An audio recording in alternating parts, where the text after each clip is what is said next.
Hello, this is BA Leadership Talk. My name is Olga Cherkasova and I am president of the IIBA Belarus chapter. My guest today is Fabricio Laguna. He's a very nice BA. He's one BA who started business analysis on YouTube and he does it very successfully. I'm really happy that Fabricio joined us today. He is also president of Brazil chapter, so he's from IIBA family, and you are welcome to this leadership talk where we get inspired by the famous business analysis thought leaders. I have a question. I reviewed carefully your LinkedIn profile and you have a very nice career, but how did you start business analysis? How you joined this profession? All right. So I'll talk about the beginning of my profession. I should just make a small correction. I have been president of the IIBA Brazil chapter for more than a decade. Yeah. But last year in December, I did my successor. And that's an important thing I recommend for all IIBA chapters presidents that work on that, because it's not very good to be so long as I did as an IIBA chapter president. We should keep things rolling. I'm still engaged in my chapter, but not as a board member anymore, but just as a volunteer. And it's a pleasure to be part of this chapter, but it's important to have new people coming with fresh ideas. And so just a small correction. Yes. Thank you. You're welcome. But to talk about the beginning of my career as a business analyst, I'll tell you a story. I started my career as a programmer. I was a code developer. And it was in the last century, so a long time ago. I studied computer science in university, and I started my own business doing programming. And at that time, I used it to program in a new language that was very hype in the technology area. The language was called Java. You probably know that, but it was very new at that time. And I was feeling myself very confident because I knew this new technology that nobody knew about that. And I was hired for a company who was providing a service for a big editorship company in Brazil, a publishing company in Brazil.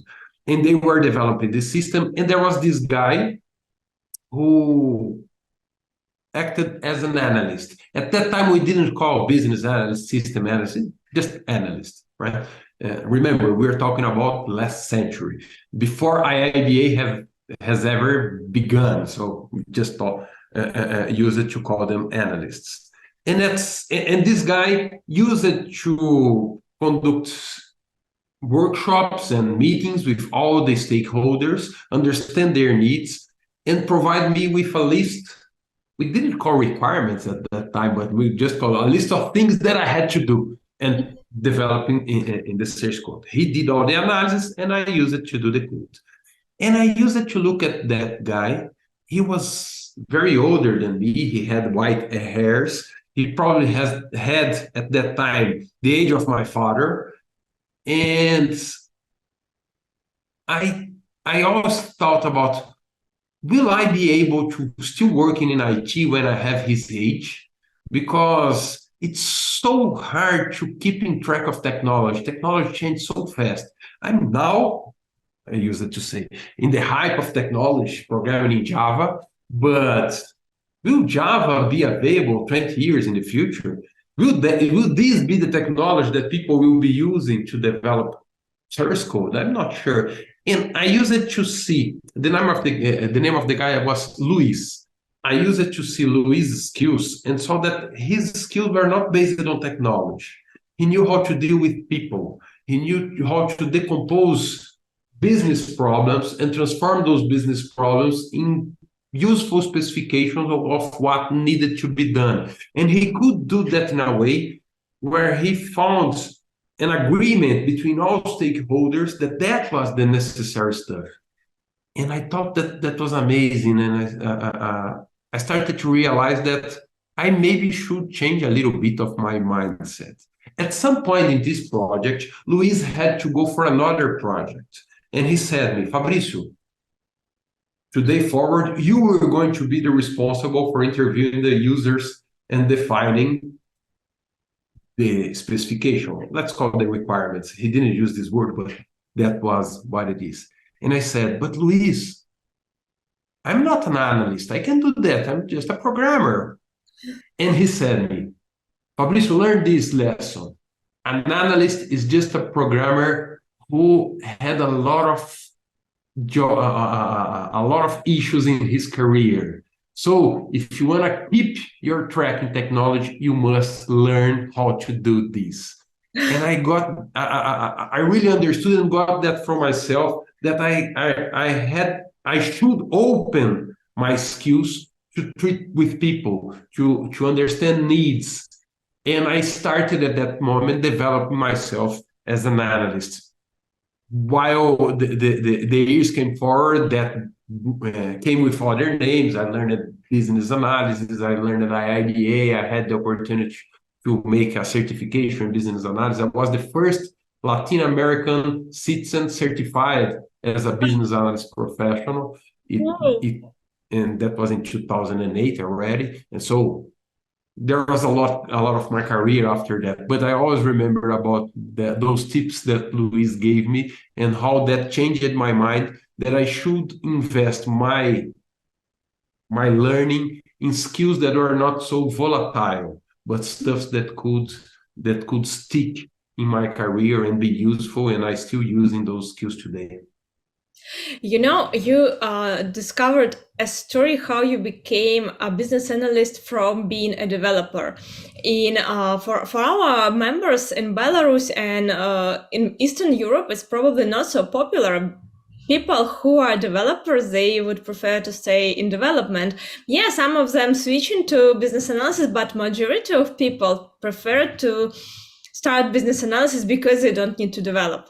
Because being a developer, some people consider that being a developer is much difficult than being a business analyst, because exactly you just like, it's talking, nothing serious, you just deal with people, it's easy.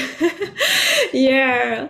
And not easy at all. Yes. And you know what? If you are evolving as a business analyst, you always have the chance to deal with more strategic situations, more strategic business problems. And so you're not just talking with users, you're talking with managers, you're talking with directors, with the C-level of organization, defining what are the directions that these organizations have to do. So you have a bigger impact than a developer can have. It's really nice.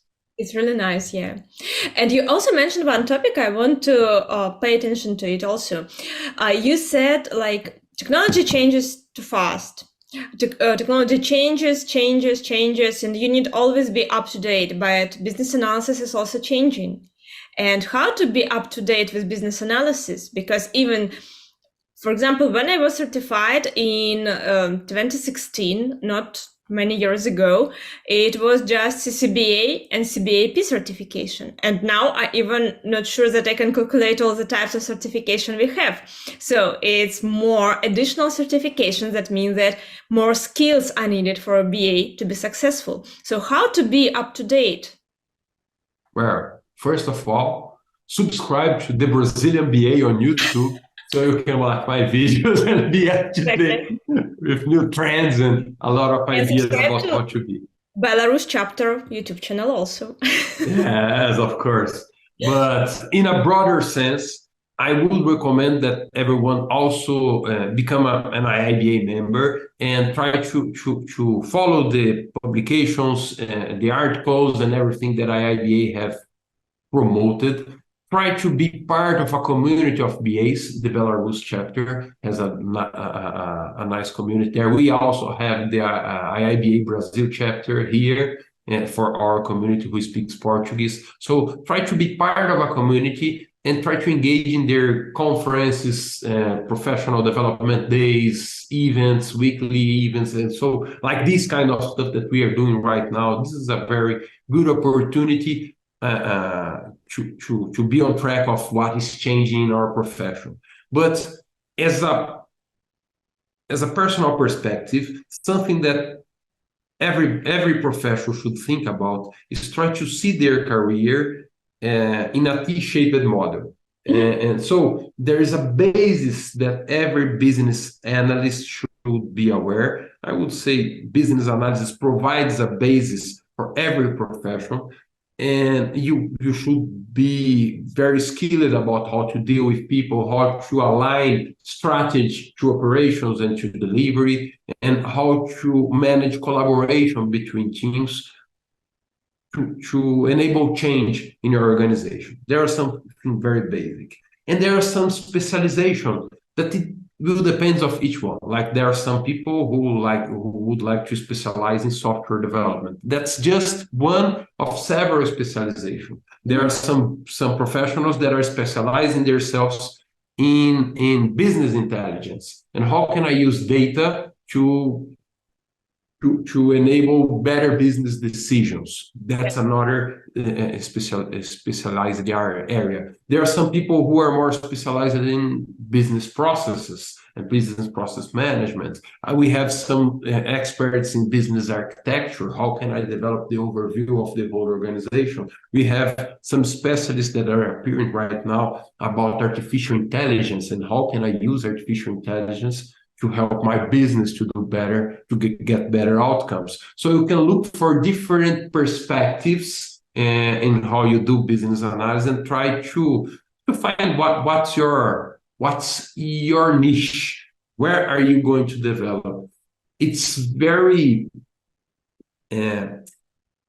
it brings us a lot of anxiety if we try to understand and be up to date with everything. So think about, you must have a good basis, and certifications provides a good basis. And there are some certifications that are focused on a specific niche. For example, cybersecurity or data analytics. Those are specializations. If those specializations are in the path of your career, you should look for those and try to engage more and more in those specific communities. Good advice. Thank you for it.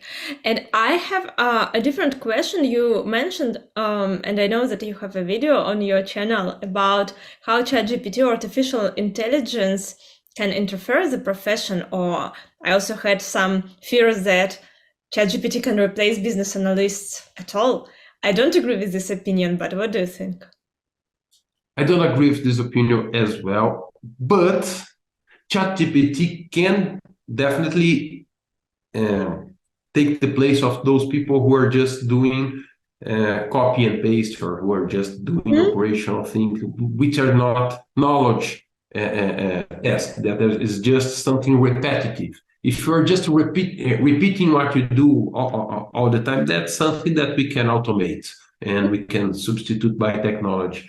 But in fact, I believe that business analysts with their skills, they're in a very good position at this moment to use this kind of technology to make the right questions. I have been hearing this role of a prompt engineering. A prompt engineer should be someone who is skilled to talk with artificial intelligence to try to get the better outcomes that artificial intelligence can provide.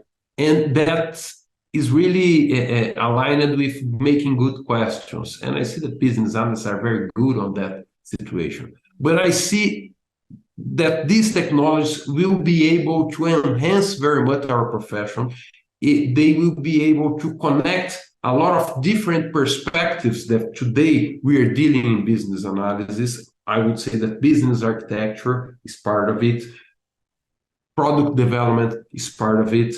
And imagine a future where I had all my architecture inside of a tool that can understand it, can read it, and can update it, right? And I have all my source code on the same tool, and I could just talk with this tool, as we are talking right now in natural language, and ask for this tool to analyze impact of change, to update automatically source codes, to analyze what's the best alternative to solve business needs.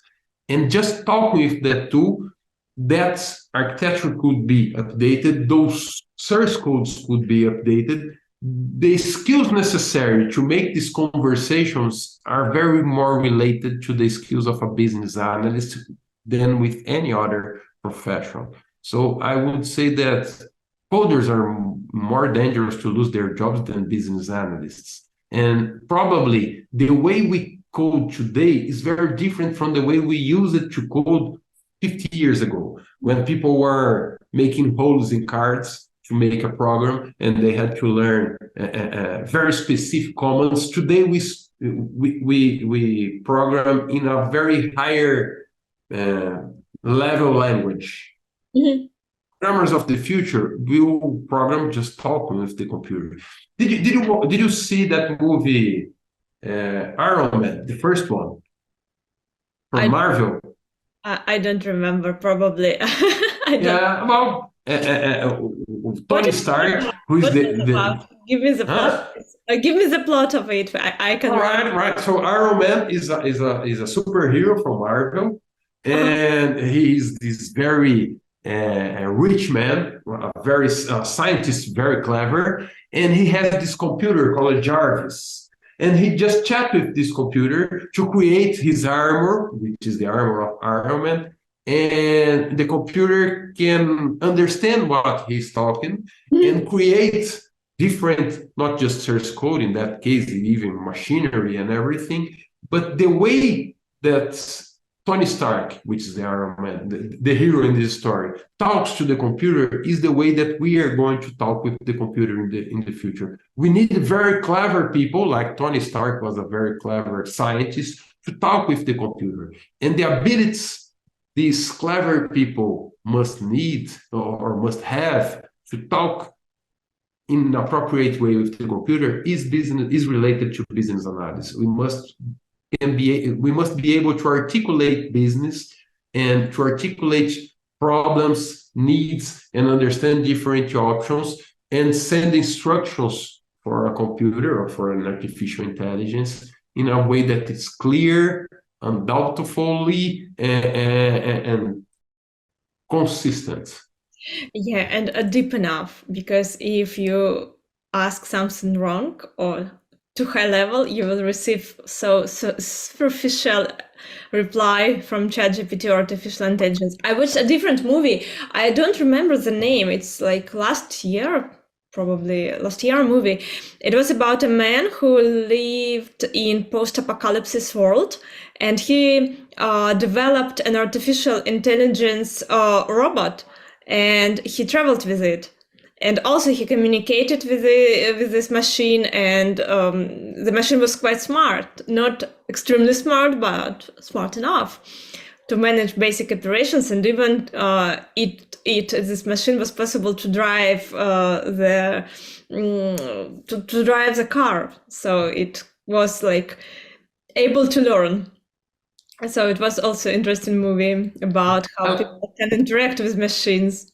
yeah, I like those machines, despite the fact that they're just fantasy, but they give us a little idea about what future could bring or how it could be. And we see that the skills that are more necessary are not the technical skills, the communication skills, are the ability to articulate and to understand, to think clearly. Right? So I totally agree with you that we could not be replaced until we can and we're able to think. So business analyst is profession when you are paid for thinking. I think so. Yeah, that it's Yeah. our main job to think first. Yes, the name of the profession may change. That's something that could change. I see it is changing already. So a lot of business analysts today don't call themselves business analysts, but they call themselves for other names like product owners or Mhm. business consultants or something else. But they are doing business analysis, and Yeah. so I believe that business analysis is here to stay. And it worries me a little bit about sometimes about the name being not being so strong, and there's this fear about people reinventing the wheel. and try to start new thing where we already have this really good base of knowledge available for anyone who wants to practice business analysis. But business analysis is something that is more and more needed every day. I agree with you. Let's return back to your career at the IIBA chapter in Brazil chapter. So you served, I found that you served more than 13 years as a president. You devoted 13 years of your life for volunteering. What is your secret how to have a very successful and long haul chapter? Well, I would say that what's important for a chapter and for a leader in the chapter is try to develop a community of members and not trying to make the chapter something of his own or her own. The chapter is not mine. I am a member of a community, and that's important. So develop this sense of belonging between the community is something important, that people who are part of the community can see themselves of member of something bigger than themselves. And as a leader in this chapter,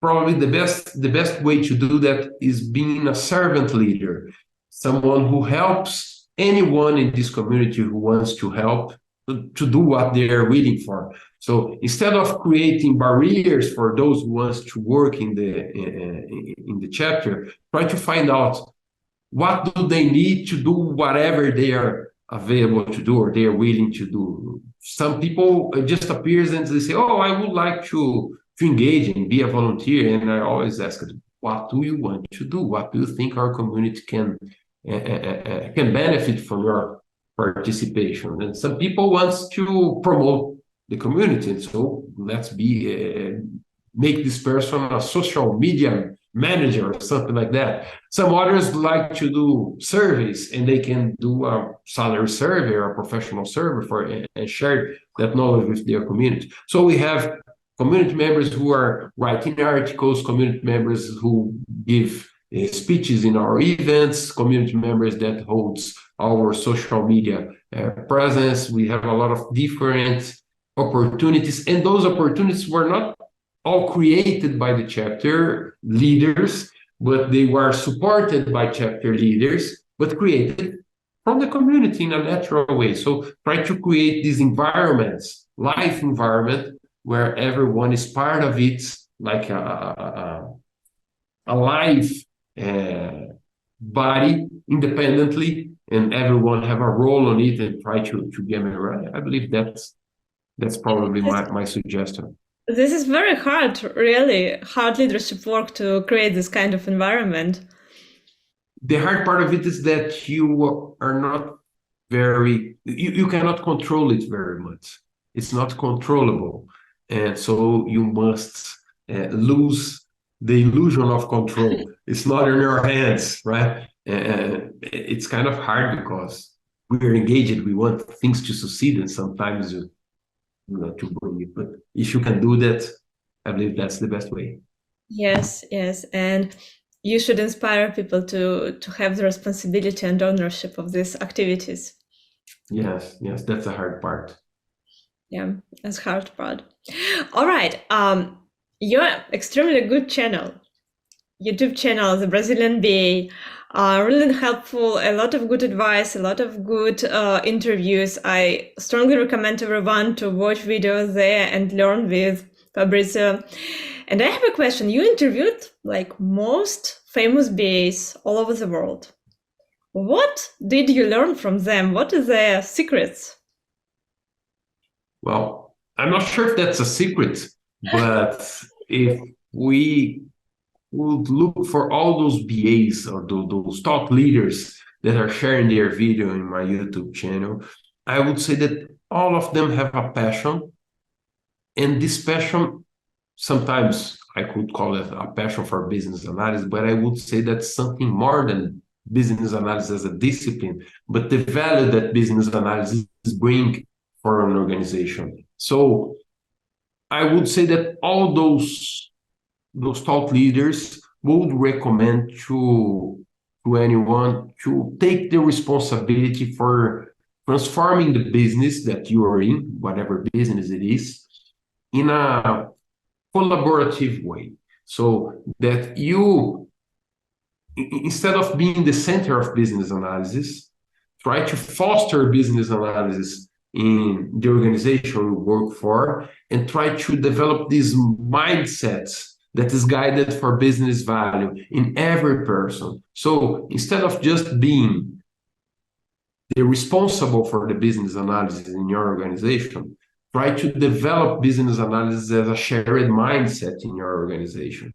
We should be business analysis enablers in our organization, and not just the providers of business analysis. There's a shift in mind here. So if you're a business analysis professional, your job is not taking all the business analysis for yourself, but making that everyone can develop this mindset, can think about the needs of the organization, can think strategically, can understand each other, what are the needs of all stakeholders, and what options do we have to solve those needs, and what's the best option, which option, or what option will bring the best benefits or the best value for your business. And this is very strategical, because you, as a change agent, and BAs are often called like change agents, your strategy is to implement change, not yourself, but changing people, making them to implement this change themselves. This is great. This is really Yes, good. Thank you for this advice. And I know that it's very strategical, and it's not easy to implement everything like this, but it worth. yes. And this is a place or a role that you acquire in an organization as trust is being developed between stakeholders. So people,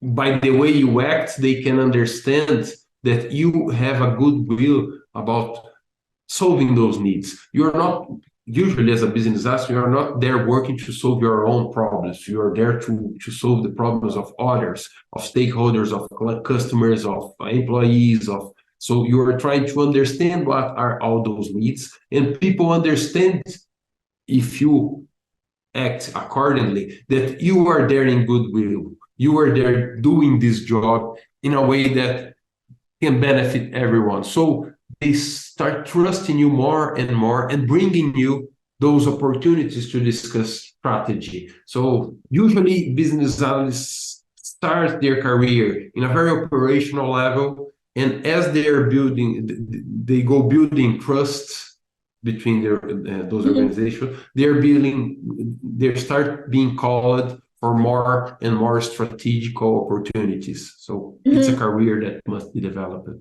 Yeah, it's a great career, really great. And as you said, it takes a lot of trust and responsibility and ownership. So these skills that we discussed, you can develop all over the time. Yes, yes. I like the word ownership. Bring the ownership, or maybe there's a word that they have in English that we don't have in Portuguese, but it's accountability. And so when you bring for yourself the accountability for business outcomes and for changing the business in aligned with business outcomes, that changes the way you see yourself. You're not responsible for doing tasks. You're not responsible for fulfilling templates and writing requirements. You must be accountable for better business outcomes. When you see that as your responsibility, that changes the way you act. That changes the way you are engaged into meetings. You're not there just to document stuff. You're there to bring better business outcomes. Yes, yes. Strongly agree with you. So let's return then to your channel. And in our kind of like Eastern Europe, it's popular to be a thought leader, to create your own blog, to start doing something. Many people in IT started to this. And as I told you before the recording, I also did it for a while. So what is your advice for all those people who want to develop their personal brand on social media in business analysis, how to be successful, how to be sustainable in it, how to find motivation, and how to Well, be successful, how to have a lot of followers.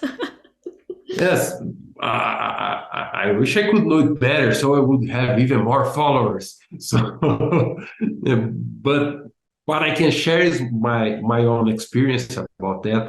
Maybe some other people can have better tips than mine, and I would appreciate for those. But my own experience is what I try to bring for my channel is a lot of authenticity. So you're I call my channel the Brazilian BA because I understood that I could never lose my Brazilian accent. So the way I speak is myself, and I try to bring something about Brazil in the way I present. So it's myself that's being presented there, and not something fake, right? So I believe people can see that. The other thing that I try to bring using this kind of collaboration that we are doing right now is collaboration, right? So engaging with other people, engaging with other thought leaders, and that creates not just the opportunity to learn, but also the opportunity to create this network of content. And I believe that someone who is watching the Belarus chapter right now on YouTube will be interested in watching my YouTube channel as well. And the same thing can be if I promote a video from my channel. So people are connecting those different top leaders and creating this network of people who are engaged in business analysis. And the last one probably is passion. So being passionate about business analysis is what made me create those videos on my YouTube channel. And maybe you're not passionate for the same thing that I am, but for a specific part. So focus on your passion. That will bring you the energy that you need to do the content you are creating, because it's a lot of work. So if you're not passionate about that, you'll probably stop doing in the middle of the time. Yes, I agree with you that you need to love what you do, because otherwise it's impossible to create any kind of content. And also we call our chapter Belarus chapter because we started in Belarus. Now all of our members are spread all over the world. So I think that probably we have someone in Brazil, or we'll have someone in Brazil, and this kind of communication and collaboration increase the opportunity for our members to find somewhere, some place, some BAs, some chapters in any corner of the world. So it's a great opportunity, and social media makes it easier and makes it more convenient, and even remote it's possible. So Yes. it's great. It's great. And it's a pleasure to be part of this community and engaging in opportunities like this one. So Yes. we're always helping each other in this community. Yeah, I value IIBA just for this opportunity to have this community and opportunities for networking, because it's hard to find someone if you don't know where to find it. IIBA provides you just direct opportunity to go to the IIBA chapter and find your colleague there. So it's like much easier. It makes your life easier and more convenient. So. Yeah. An important thing about IIBA that I think we should be thinking in a specific way about IIBA is that IIBA is not just the IIBA.org website, or it's not just those people who work professionally for IIBA. They are an important part of IIBA. They create the BABOK guide, they create the certifications, they are in front of a community, but IIBA is an international community. So you are IIBA, I am IIBA, or everybody who is an associated member is part of this community, which is called IIBA. Even those who are not associated members, but are part because they are engaging in our events, they're watching our video right now, they should be feel themselves as part of this international community. And so IIBA is whatever we say it is. IIBA goes in the direction that we takes it to go. So if we are walking in some direction as members of this community, there's something the community is building, right? So we must take care of this community as our own, and not like something that we just subscribe it of someone else, right? Because they're like, I use softwares for Microsoft, but I'm not part of Microsoft. There are some service provider, right? Or some software provider. IIBA is not a provider. IIBA is a community, and a community made by people like us. Right? Yes, yes. And this community are really great because it is wonderful. You meet wonderful colleagues, you meet wonderful people, and I'm happy that I have this chance to invite you because of the IIB. Thank you so much. Thank you for your time. Thank you for this conversation. It was insightful and nice. Guys, please subscribe to the Brazilian BA and to the Business Analysis Belarus chapter. Yeah. Thank you very much for the opportunity. It was a pleasure, and you are always welcome. Yeah, thank you.